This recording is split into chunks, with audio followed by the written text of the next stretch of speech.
Welcome to another episode of Breaking the Mold. My name is Lee Roth, co-founder of the Actionists, and today we're going to do something a little bit different. We're interviewing the man who's famous for interviewing the biggest names in marketing. Of course, who else am I talking about but the CMO Whisperer, Steve Olenski. Mr. Whisperer, my friend, welcome to our humble little show. Lee, my brother, it is beyond a treat to be here with you. I cannot wait to get started.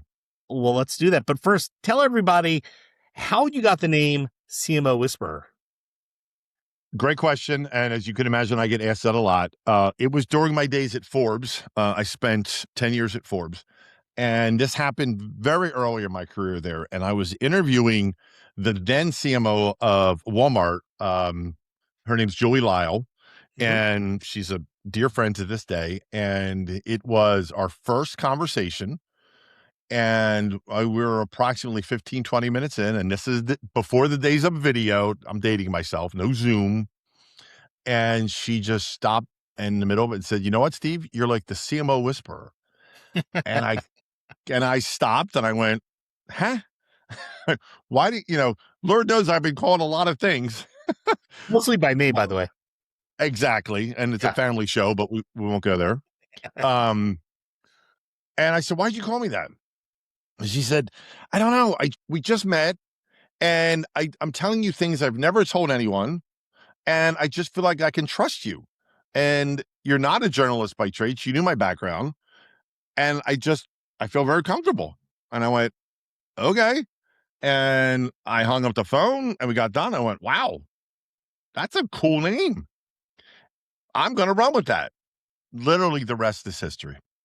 It's a hell of a compliment. And now you built one of my favorite podcasts, actually my favorite podcast, which is the CMO Whisperer. Tell everyone what that podcast is all about. So it's a very natural, I call it the natural evolution from my days at Forbes. And the way I like to initially describe it is I'm still talking to people, but instead of now writing about those interviews, I just record them. So I'm still having these conversations, which I live, and you know me, that's my fuel. I get a rush just by talking to anybody, man on the street, doesn't matter. So the show, first off, is a very natural extension for me, from my writing to recording, right?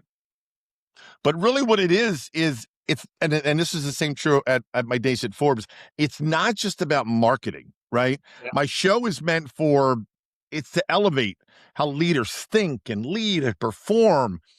And it's not just for CMOs. My nickname is a bit of a misnomer in that I've interviewed athletes, celebrities, CEOs, CIOs, you name it, founders, people that have a passion for what they do. They're in a leadership role. We want to pull back the curtain. You and Pio, and I'll give you both plugs. You were both on my show. You fit the mold to a T, and what you guys have accomplished, right, on your own careers. And you came in and you came on and let me ask you, and you whispered all that stuff to me. So my show is just like, let's just kick back. Let's just, grab your favorite drink. Lee knows I'm the most informal person you'll ever meet. And you're probably second, which is why we get along. And just 100%. Let's have a conversation. Yeah. And we just talk. And I wish there were more of a magic elixir. Yeah. But I think that's the secret to my success. Well, something's working over there because the guests that you get in your show chief just keeps growing and growing. So if you haven't heard the CMO Whisperer podcast, go download it now because it's pretty awesome. Thank you. Yeah. So because you talk to hundreds and hundreds of CMOs, I guess my first question for you is, what do you think is really keeping them up at night the most these days? Yeah. Look, the knee jerk, and I don't want to say lazy answer, is that 2-letter elephant, AI. I hate those letters. I'm not going there because, no kidding, AI. I get it, right? You want everybody, and if you don't get that, then you pick another career. Yeah. No offense. Yeah. Right. The top thing, or one of the top things that are keeping keeping them up at night. Signal versus noise. And this has never been more true before, Lee. And there's Yeah. more tools, there's more platforms, there's more dashboards, solutions. I mean, it is literally everywhere you go. Someone's hanging a shingle about the latest and greatest tool platform solution. Clarity is like the scarce asset. It really is. And what CMOs need, perhaps among more than anything, is that sounding board, is that person, is that place where they can go or person they can talk to and go, would you just please, here are my issues. What should I know? Right. So that would be probably, if not one, it's 1A Yeah. and 1B, right? And Yeah. the 1B to the 1A would be proving marketing as a growth engine. Now, this is nothing new, but it's becoming more exacerbated. It's not a cost center anymore. Marketing is a growth engine. And if you don't fully get that by now, as a marketer, you should. Now, there are boards who don't fully get that. And the reason I can say that so emphatically Yeah. is because the amount of money that is allocated to marketing, right? No. We need you to get more growth, but we're not giving you a dime more. Okay. That doesn't add up, literally. So that's why I say boards don't get it. Marketing is a growth engine. Let me go there, because most quality marketers probably have always thought of marketing as a growth engine. And what you're describing is kind of an age-old question. Out of the CMOs you're talking to, what do they have any tips or thoughts or suggestions on getting the CFO, the board, over the hump so they do start looking at marketing as a growth engine? Yeah, it's a great question. And at the root of this, again, for those who've known me more than 30 seconds will not be surprised what I'm about to say. It is relationships. So to have that relationship as a CMO with your CFO and your CIO, and of course the CEO, but that's a given. Yeah. But the CFO and CIO and CMO, to have that very open relationship that they understand to the point where they need to understand, and you need to understand what they do. Yeah. That's probably 90% of the issue.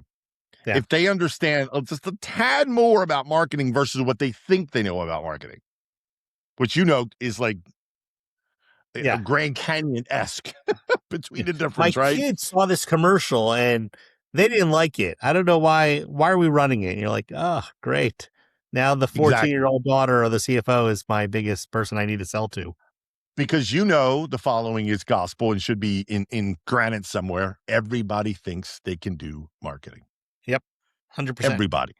100%. In advertising, like you're saying, the commercial, right? Yep.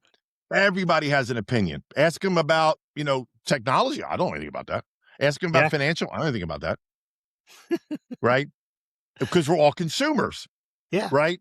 So that relationship is huge. The second thing the best CMOs are doing, little cliche, it doesn't matter, is get some of those small wins, right? Yeah. And even if you've been in the CMO in the same company for 3, 4, 5 years, get some small wins that you can then put in front of that CFO and go, look at this, and do it where it's like less money and you over delivered. Yep. It's great advice. PO and I actually talk about that point a lot, because very often when you go into a CMO role or a senior marketing role, and I've made this mistake myself, is you go in and your CEO or whoever's telling you, look, we need to completely change the way we're doing things and we need to grow quickly. And you're like, okay, I'm going to go in there and break things up. And that ends up being a disaster. Get the small wins. Go for singles, not home runs. Look, a 300 hitter is still a 300 hitter. That's right. Right. And look, the best CMOs I know they're not afraid of change. They're afraid of wasting time on the wrong change. Yeah. Yep. That's where people like you guys and what we're doing with Whisperer and people who are trusted confidants. Yeah. It's like a parking lot. There are lots on full, man. Yeah. But I got more cars to park. 100%. I love that. Let's talk about the industry a little bit. Let's talk about, everyone's keeps saying, oh, the marketing industry is shifting and changing and so forth. And it is rapidly. What's your viewpoint now that you've talked to so many people? What's your viewpoint of how the industry as a discipline is evolving? Yeah. Marketing is really becoming less about campaigns and more about systems. Now, hearing that on the surface, someone could go, but Steve, you're you're the biggest proponent of the human side of absolutely I am. And I always will be, right? But the systems are still gonna obviously you need the human side, right side, left side, brain side, right? Yeah. So before marketing to me was back in my day, as it makes it sound like I'm 100, is develop a campaign, launch the campaign, measure the campaign, learn into A/B test, blah blah blah blah blah. Yeah. Yeah. Okay, there's still a place for that, but it's the systems, and that's where those two letters come in, which I won't say, but that's where the technology comes into play in terms of the creative and development, the research. Everything is exacerbated and at a scale and pace you and I could never dream of five, Yeah. 10 years, right? Well, So tell that's me what I more mean by about system. systems. Like, yeah, define that better for me. You mean systems? Yeah, go deeper into that. Like, what does that Yeah. look like? What does it Uh, feel like? How is it different from campaigns? so what it looks like and feels like to me is kind of one and the same. It is that you have everybody's got their favorite blank blank tools. I'll just say them Yep. AI tools, right? We all got them, right? Yep. And there's more and more every single day, and that's great, right? But you still have to have that human, the prompting, right? Yes. But the systems, again, all those things that it makes faster, better, quicker, but it still always comes down to the human type. I'm on my keyboard, data entry, right? Yeah. As we called it 1,000 years ago. It's the Yep. same principle. An AI prompt is data entry. Yeah. If I had bad data entry 30 years ago, the output sucked, I believe they used right? to say shit in, shit out. Remember when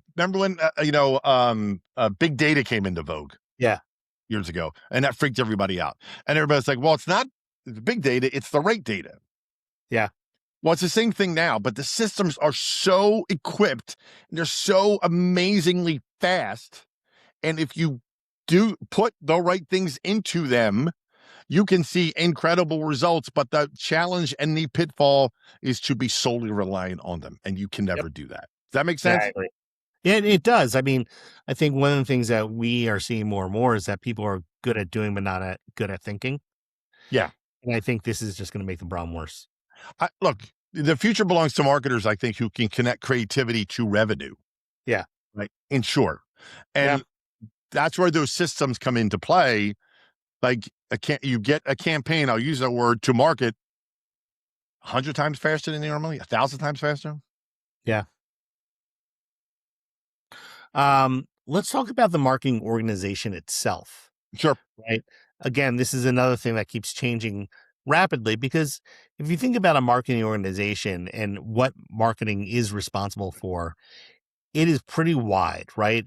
It could be everything from culture to technology to actually marketing to the .com to packaging. All it's a pretty wide range. Like, and the CMO has to kind of be the expert in a million different things, but in truth, they're not, and they need an organization that is. How do you see the marketing organization evolving to kind of keep up with the pace of change? Well, look, the first thing I say to that is there's a reason there's a certain 4-letter word, and it's a 4-letter word, and that's silo. And I literally, no lie, within the past 2 weeks, dealt with a major brand. And I wrote about it on LinkedIn. If anybody wants to look, I won't name the brand here, but you can read about it. And I had an issue with their service, and I reached out to them through 3 separate channels and got 3 separate answers. That sounds about right. And I went, there's my case study. Like, Yep. right. Yep. And the guy sitting here isn't talking to the guy sitting there. It was literally silos in motion, right? Yeah. If you're going to have any success, and this is a very successful company, probably Yeah. in spite of itself, but you have to destroy every single silo, right? And I think that's number one. The next thing is org charts, I think, will shift from channel based to outcome based. Hmm.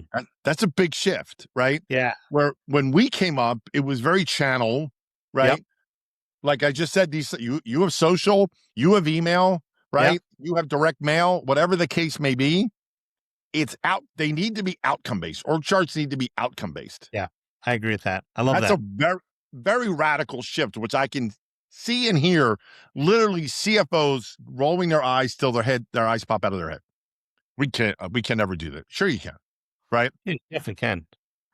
Then One of the things, it's funny. We work with a few clients on their org structure, and Mhm. the challenge that I constantly hear is that the rest of the organization can't structure itself in a way where they can then structure themselves to be outcome based because their orders are coming from so many different places. It's Yep. very hard for them to shift their structure in a way that it should be for today's day and age. Think about it. If you go to outcome based, right, Yeah. it eliminates all those fights figuratively. But remember the attribution word. Well, no, email delivered that sale. No, social delivered that sale. No, no, no. We want credit. Yeah. And at the end, you go, who gives it? It's an outcome. Correct. If we look at it Correct. that way, I also think titles are going to matter less. I really do. And maybe it's I wishful hope thinking, so. right? I've long, and I think you agree, and I think you and I might have even talked about this over coffee at one point. Titles are just BS, and they're for the outside world. Oh, I'm talking to the chief muckety muck. Okay. Yeah. Versus I had a title of assistant. Oh, you're only the assistant, where I could be doing the exact same job. Totally.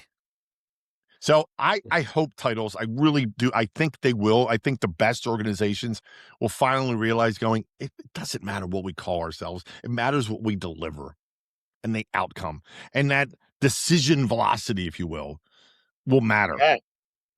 Absolutely. I right? love that. Decision velocity, right? Like I just came up with that when I was thinking about this and how it will talk to you about some of this stuff. And I like that phrase, decision velocity. It just popped into my head, I do love that. right? And it's that the opposite of, again, I know people listening are going, Steve, who cares about what happened back in the day? But it's important to remember the past. What's that expression go? Or you're doomed to repeat it in the future, something like that, 100%. right? Back in the day, you and I would sit through meeting after meeting after meeting Yeah. before a decision was made. Yeah. Man, you gave me 3 awesome headlines on that one. Outcome based, eliminating titles, and decision velocity. That's awesome. Thank you, For Steve. for that, do I get to show my mug again for that? No, no, I get ill every time. I can't throw up on camera. God, all right. Well, I tried. Maybe by the end of it, I'll be able to. N- Now, if the marketing organizations are having such hard time changing to match the pace of change, Mhm. what is the marketing services world looking like right Mhm. now? I mean, I'm laughing at this point. The holding companies aren't going to have anything to hold because they're merging it all together. It's kind of Exactly. crazy. But what are you seeing from a marketing services model perspective? So I don't think right off the bat, the reports of the agency demise is greatly exaggerated, right? I don't think agencies are dying per se. I think what's dying and is gone astray is bad positioning, Mm, right? And that two-word term can be construed different ways. Bad positioning of how the agency positions itself, bad positioning of how the agency positions its client, yeah, right? And its products. There's multiple connotations of that two-word phrase, right? But that's what's dying and really should be dead and buried, and hopefully will be. The old model sold hours. The new model of an agency to me has to sell impact yeah, I and agree with that. outcomes, because, and again, that may not sound novel, but it's just something. Okay, if it's not, then it should be easy. Well, it's Yeah, not per se, but if we all have that clear delineation of, if I'm an agency, I'm a service provider, this is my main KPI. yeah, You're not going to judge me on, I only got 5 likes on that LinkedIn post, but you drove up revenue 50%, yeah, right? So those fluffy KPIs they need to be gone yeah. if they're not by now. I think in 5 years, agencies are going to fall into 3 buckets: strategic operators, specialized experts, and commoditized vendors. Hmm. Let me Interesting. repeat that: strategic operators, specialized experts, and commoditized vendors. 3 very distinct groups. Now, that doesn't mean some agencies, some companies cannot do all. Of course they can, Yeah, and have those groups that do all 3. Absolutely. But strategic operators, man, I need that SEAL team, man. I love Right? that. It's funny Specialized though. expert. The I specialized expert is, I have a problem with SEO. I'm making something up, Yeah, yeah, right? going right to that expert. And then the commoditized vendors is just as the name implies. Whatever I need, you got to, whatever you can give me, I need, or you're going to deliver. Look, you show me what you can do. It's commoditized. Come deliver it. But Yep, all three of those, the underlying, common denominator has got to be outcome, revenue. Pick a yep, term. I totally agree. I agree with also what you were saying about agencies are really bad at positioning, which is pretty sad considering that's what they're selling half the time. Yeah. Um, but I'll tell you where I don't agree actually is I do think these agencies are starting to die. Like I look at Mm, Ogilvy. When I was at okay. Ogilvy from 2000, 2005, I think there are 15 huge floors, right? Mm-hmm. Massive. Plus we had people in the basement. I went to an Ogilvy party back in November, December. There was a floor and a half people left, and it was a much smaller footprint than the previous floors that I was talking about. Mm, Now, if the latest news is correct, they're just being merged altogether into WPP Creative. mm, So that actually hits two things. One, I do think um, the agencies are slowly dying, and it makes me sad because Ogilvy was such a great agency at one point. mm-hmm. And two, you talk about bad positioning. WPP is going from this famous agency brand network that has a lot of credibility to something called Wire, Paper, and Plastic Creative. I mean, what does that tell you about bad positioning right there alone? Uh, it, I think my silence will speak volumes. Yep. Like, and Yep. it's borderline embarrassing. Yeah. It just So, is. given all this craziness we just spoke about in the last 15 minutes, what kind of advice would you give to the CMOs? You're put on your CMO Whisperer hat. Yeah. And what advice do you give these CMOs who are trying to grow their business, trying to stay ahead of how marketing is evolving, just staying above water, but trying to be impactful? I want to start this by, I just heard this quote the other day. That's more tied to like someone's life in general, but it's very apropos for this conversation. And it goes something like this: when something's not working in your life, stop chasing answers and start chasing better questions. Mm, Right. And that was I my love reaction. I that. went, right? Like, I got to write that one down. Yeah. And yes, it's applicable to everything in life, but in CMOs, especially, like, don't chase trends, chase outcomes, right? Don't chase answers, but chase better questions. Yeah. Whereas you got this thing, I got to hit this KPI. Okay, but what's the best questions to ask to hit that KPI Yeah. instead of going for just the answers to everything to hit that KPI? Yeah. If that makes sense, that's number It one. does make a lot of sense. We're Number two is already, we're always chasing what the ending is looking at without ever asking what are the right questions we need to solve for. exactly. And that little shift, which by the way, I've applied to my own life, Yeah. is really remarkable when you stop and think about it. Now, I'm not Yeah. saying it applies to, well, what am I going to have for dinner? No, think about, all right, I'll keep the dinner analogy going. I'm really hungry. Well, the best question to ask is, what am I in the mood for? Right. Boom, cut right to the chase, Yeah. right?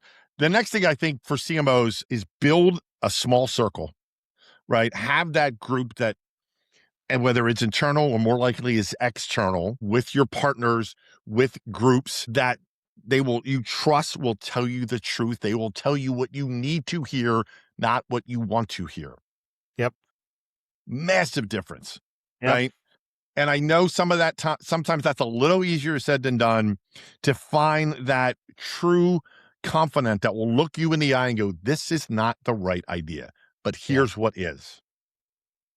Yeah. I mean, I give people the CMOs who are open minded enough to be like that are the most successful, but it's so difficult to keep that open mind and be willing to hear this from the people around you. Yeah. Yeah, exactly. The next thing I want, I'm going to repeat myself, but that is aligned with the CFO. Yeah. right? Yes, the CIO, CTO is important, but the CFO, if they're not aligned and fully understand, again, not you don't want the CFO or need the CFO to become a marketing expert. Hmm. Like give them more than they think they know, which I guarantee you is not much. And I'm not knocking a CFO because they have their own world. That's not their job. It's not their job. But tie it all back to everybody thinks they know marketing. Yeah. Okay. So align, educate, get to know your CFO, right? And just a little bit can go a really long way. Look, Uh, the last advice I give people is, the CMOs is your job isn't to keep up with marketing. Your job is to make marketing keep up with your business, that's a right? great pearl of Your wisdom. job, and I'll repeat it. Your job isn't to keep up with marketing. Your job is to have marketing keep up with your business. Love that.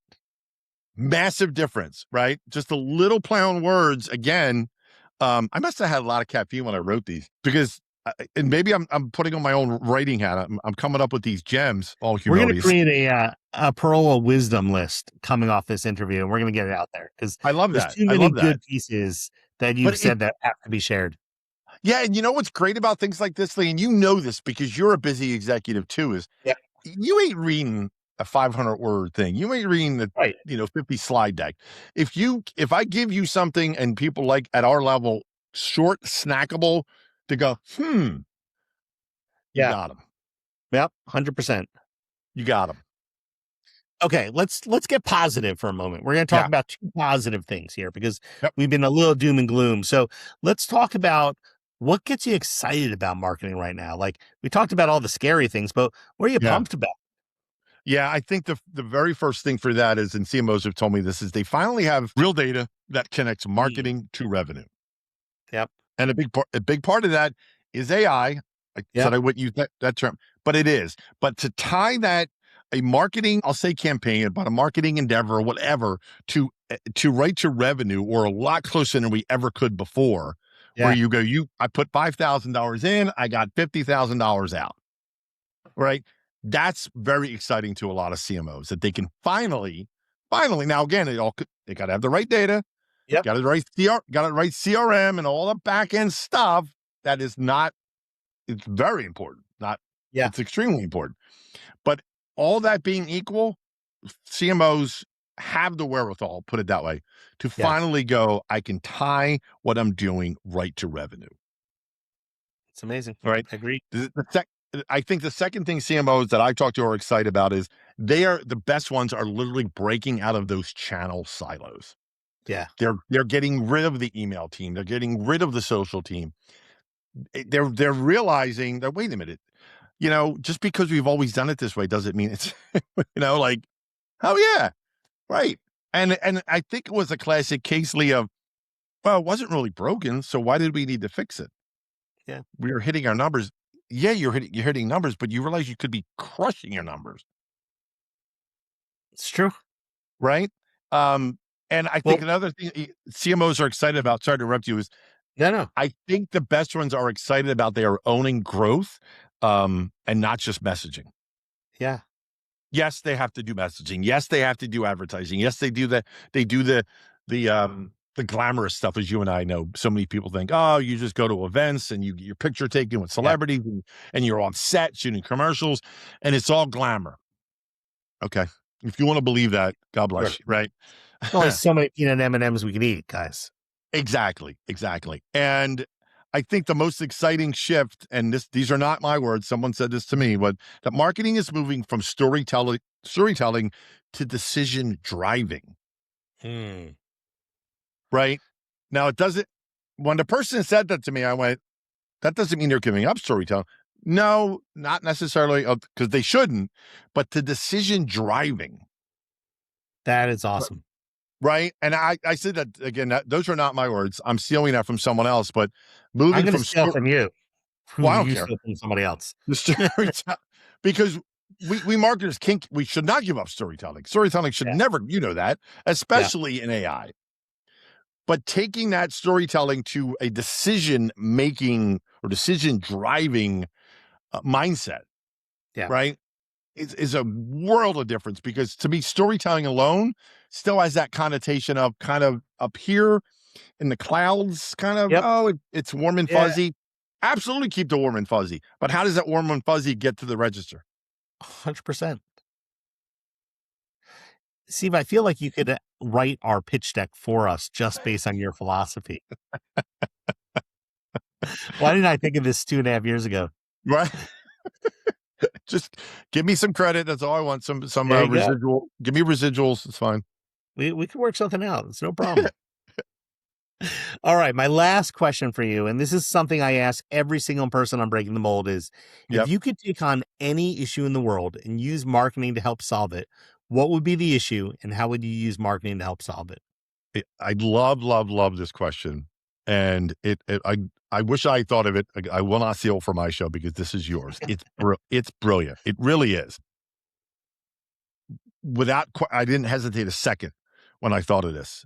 And the issue I see that I want marketing to solve is the lack of economic mobility and Mm, opportunity access. So what I mean by that is marketing shapes perception, perception shapes opportunity, opportunity shapes outcomes. Okay. I would build a global campaign reframing skills as currency, not credentials. So what do I mean by that? ooh, Well, one of my past lives, I did some work for a company called ETS, okay. the Educational Testing Service, and Yep. one of the things I was working on there was something called durable skills, and these 7 or 8, I forget the number, of these durable skills: creative problem solving, communications, things that are not being taught, quite Hmm. honestly, in school right now, Not well. and use those as currency, right? And spotlight real stories of people who built their careers, myself included, without, I'm a college dropout, without traditional paths, who use those skills that transcend any generation. But Yeah. even more important now in the age of AI, to have that ability to literally do what you and I are doing right now, which is having a Yep. human to human conversation, Yep. creative problem solving, all these durable, look it up, they're called durable skills. It's becoming, and rightfully so, more prevalent in our education system, and it needs to be. I would use marketing to help tell that story, right? That issue of, we're so still engrossed in the, where did you go to school? What's your degree in? Not looking beneath the surface. Yeah. Because, by the way, this is not just me saying this. There is research after research of Fortune 100 companies saying, hey, Mr. and Mrs. College educator, your graduates don't have the skills that we need. Yeah. There is a dearth. There is a wide dearth of these skills that have to be taught. Yes, they still need to know XYZ, whatever industries are going into. Yeah. But these durable skills are vastly needed. So I would use marketing to solve that issue, to help tell that story, and raise the level of awareness of importance for those durable skills. Of course, you answer that question with another pearl of wisdom. Oh, Mr. CMO Whisperer, this has been so much fun, Oh, such a pleasure, my and brother, I've learned so right here, much man. listening to you. So I appreciate you so much. I am in awe of you and what you and Pio have done. I'm so glad we met, and it was such an honor Likewise. to be on your show. Oh, thank you so much. Thanks again for being on. My pleasure.